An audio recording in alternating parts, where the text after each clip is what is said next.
Waar zie je dit? Zo moet op een of andere manier worden gebeur. Op een of ander denkbeeld. Okay?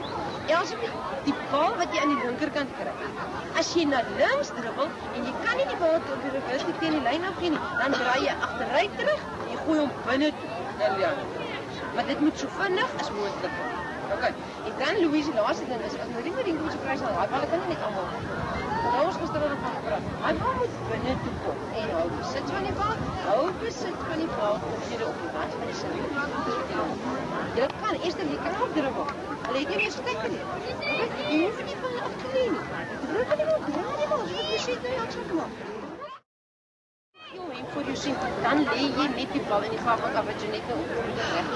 Maar dis 'n nuwe game, is 'n nuwe ding wat ek sien weer speel, wat jy iets hoor, hulle gaan jou liewer verhaal dan anders dan terug. Hou aan dan. Okay.